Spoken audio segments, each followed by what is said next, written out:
أعوذ بالله من الشيطان الرجيم. بسم الله الرحمن الرحيم.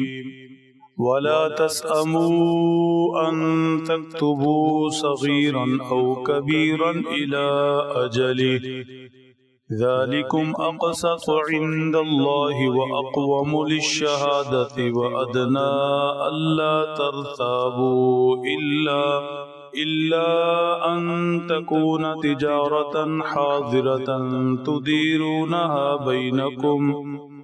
بينكم فليس عليكم جناح ألا تكتبوها وأشهدوا إذا تبايعتم ولا يضار كاتب ولا شهيد وإن تفعلوا فإنه فسوق بكم واتقوا الله ويعلمكم الله والله بكل شيء عليم. صدق اللہ العظیم.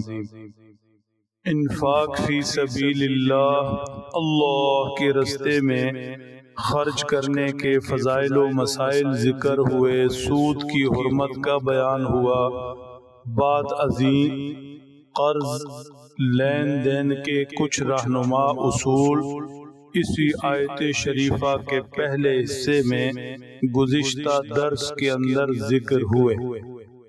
مزید کچھ اصول آج بقیہ آیت شریفہ جو تلاوت کی گئی اس میں بیان ہو رہے ہیں. چنانچہ ارشاد فرمایا وَلَا تَسْأَمُوا أَن تَكْتُبُوهُ صَغِيرًا أَوْ كَبِيرًا إِلَىٰ أَجَلِهِ. ضروری نہیں ہے کہ قرض کا لین دین اگر کوئی بڑا معاملہ ہو، کوئی بھاری لین دین ہو تو وہیں پر لکھنا ہے. نہیں، چھوٹا سا لین دین بھی ہو، چھوٹا سا معاملہ بھی ہو تو اس کو بھی تحریر کے اندر لے آنا چاہیے. بعض دفعہ معاملہ چھوٹا سا ہوتا ہے لیکن اس پر تنازع، اختلاف، جھگڑا وہ ایسی شکل اختیار کر جاتا ہے کہ اس میں نقصان بڑا ہو جاتا ہے.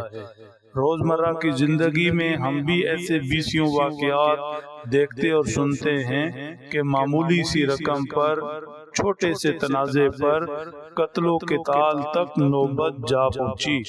اس لیے معاملہ چھوٹا ہو یا بڑا اس کو انہی اصولوں کے تحت لکھ لینا چاہیے جو گزشتہ درس میں ذکر ہوئے، تاکہ کسی قسم کی بعد کی پریشانی نہ ہو. اس لکھت پڑھت اور اس معاملے کو، لین دین کو لکھنے کو اللہ جل شانہ نے 3 فوائد کے اندر جمع فرمایا.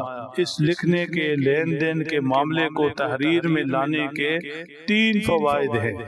چنانچہ ارشاد فرمایا ذالکم اقسط عند اللہ. اللہ کے نزدیک لین دین کے معاملے کو تحریر میں لے آنا یہ زیادہ انصاف والا ہے، یہ زیادہ انصاف والا ہے. انصاف قائم رہنے کا بہترین ذریعہ ہے. آج تحریر معاملہ چھوٹا ہو یا بڑا لکھی ہوئی ہوگی تو کل کسی کے ساتھ بے انصافی نہیں ہوگی، زیادتی نہیں ہوگی، کسی کا حق نہیں دبایا یا مارا جائے گا. دوسرا فائدہ ذکر فرمایا وَأَقْوَمُ لِلشَّهَادَةِ. کل کسی معاملے میں گواہی دینی پڑ جاتی ہے، اختلاف اور تنازع کی صورت میں تحریر لکھی ہوئی ہو، گواہوں کے اس پر دستخط ہوں تو پھر گواہی بھی ٹھیک دی جا سکے گی. کوئی فریق بھی اپنے معاملے کے اندر پریشان نہیں ہوگا، بالکل انصاف پر مبنی گواہی سامنے آئے گی اور تنازع حل ہو جائے گا. تیسرا فائدہ یہ ذکر فرمایا وَأَدْنَىٰ أَلَّا تَرْتَابُوا. اور لین دین کے معاملے کو، قرض اور دوسری صورتیں تحریر میں آنا، لکھ لینا، یہ اس کے اندر زیادہ امکان ہے کہ کسی قسم کا شک و شبہ نہ پڑے. بھول چوک بھی ہو سکتی ہے، ضروری نہیں کہ بدنیتی پر ہی اختلاف ہو، بھول چوک بھی ہو سکتی ہے۔ اس سے بچنے کا بہترین طریقہ یہ ہے کہ معاملے کو تحریر کے اندر لایا جائے ان اصولوں کے تحت جو گزشتہ درس میں ذکر ہو چکے ہیں۔ إِلَّا أَن تَكُونَ تِجَارَةً حَاضِرَةً تُدِيرُونَهَا بَيْنَكُمْ، ہاں یہ ہے کہ جو تجارت آپس میں روٹین کی چیز ہے، نقد ہاتھوں ہاتھ لین دین ہے، اسے نہ لکھا جائے کوئی حرج نہیں۔ لَيْسَ عَلَيْكُمْ جُنَاحٌ أَلَّا تَكْتُبُوهَا، چنانچہ ہم بھی بازار میں جاتے ہیں، روزمرہ کی چیزیں خریدتے ہیں، ہاتھوں ہاتھ لین دین ہوتا ہے، تو اسے نہ لکھیں تو بہتر ہے، نہ لکھیں کوئی حرج نہیں۔ وَأَشْهِدُوا إِذَا تَبَايَعْتُمْ، البتہ نقد کی صورت کے اندر بھی چاہے لکھت پڑھت نہ ہو لیکن گواہ ہو جائیں اور کسی کے سامنے یہ معاملہ ہو جائے تو یہ مناسب ہے کہ کل کو بعد کے اندر کسی قسم کا کوئی تنازع اٹھے، چیز کے اندر کوئی عیب، کوئی دوسری شکل ہو، لین دین کے اندر ہو کہ کس نے کتنے دیے اور کتنے لیے، تو وہ اشخاص گواہ اپنی گواہی دے سکیں۔